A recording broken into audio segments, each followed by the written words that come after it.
উবাইদুল কাদেরের বাসায় কত বছর কাজ করেছেন? 2 বছর। 2 বছর কাজ করেছেন।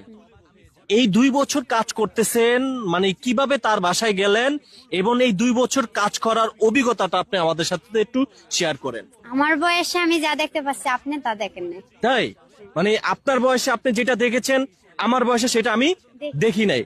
না না দেখারই কারণ হচ্ছে আপনি সেতু মন্ত্রী উবাইদুল সাহেবের বাসায় গৃহকর্মী হিসাবে কাজ করেছেন। একটু ঘটনাটা খুলে বলেন, জোরে বলবেন। আমি এমন এমন জিনিস দেখছি যেগুলো আপনি দেখেন নাই। আমি এমন এমন টাকার বস্তা দেখছি, আচ্ছা, কেমন টাকার সুটকেস দেখছি, মানে এমন এমন জিনিস দেখছি, অস্ত্র দেখছি, টাইমিন বোবা দেখছি, আগো আন্ডারগ্রাউন্ড দেখছি, হ্যাঁ কোন জায়গায় কোন মানুষের নাক টানা হয়, কোন মানুষ কোন জায়গায় বিচার হইব, কোন মানুষ কোন জায়গায় নিলে ভয় পাইব না, এমন এমন জিনিস দেখছি।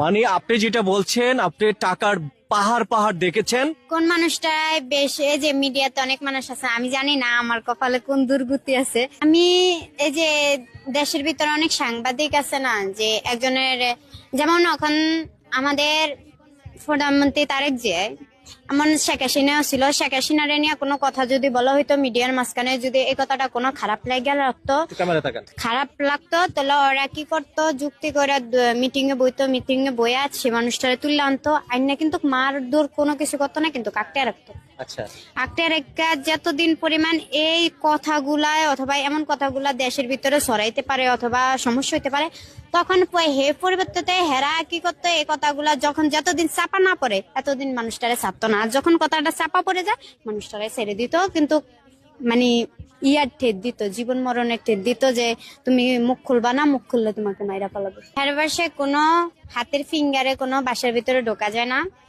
কোনো পাসওয়ার্ড দিয়ে বাসায় ঢোকা যায় না, মুখের ফেস ছাড়া কোনো কাজ করে মানে না। মুখের ফেস দিয়ে তারপরে বাসায় এন্ট্রি করতে হবে। তারপরে কি দেখেছেন? তারপরে দেখছি অনেক পিস্তল দেখছি, অনেক অস্ত্র দেখছি, অনেক টাকা দেখছি, আর বোমা দেখছি, তারপরে কলমের ভিতরে যে বোমা থাকে সেগুলা দেখছি, আর শেখ হাসিনা এসা মিটিং করতো সেগুলা শুনছি, কিন্তু কখনো বাসার ভিতরে উনি কখনো কেউর সাথে খারাপ ব্যবহার করেনি। আচ্ছা, উনি তো 2 বছর আপনি সেই বাসায় কাজ করেছেন। উবাইদুল কাদের সাহেবের সাথে আপনি দেখা হয়েছে? জি। ওনার ওয়াইফ কিরকম? রাগেলেও বলতে হবে ভালো। আচ্ছা, এই যে আপনি এত পরিমাণে পাহাড়ে পাহাড়ে টাকা দেখেছেন, বস্তায় বস্তায় টাকা দেখেছেন, সেই টাকার লোভে পড়েন নাই আপনি? অর্ধেক জাল অর্ধেক আসল। মানে কি হয়েছে? অর্ধেক জাল নোট অর্ধেক আসল নোট। মানে চিন্তা করছেন, মানে অর্ধেক জাল নোট আর অর্ধেক আসল নোট, সেটা আপনি কিভাবে বুঝতে পেরেছেন? যেগুলা সুটকেসে থাকবে ওগুলো হচ্ছে আসল নোট, আর যেগুলা পাটের বস্তাতে থাকবে ওগুলো হচ্ছে সব জাল নোট। ও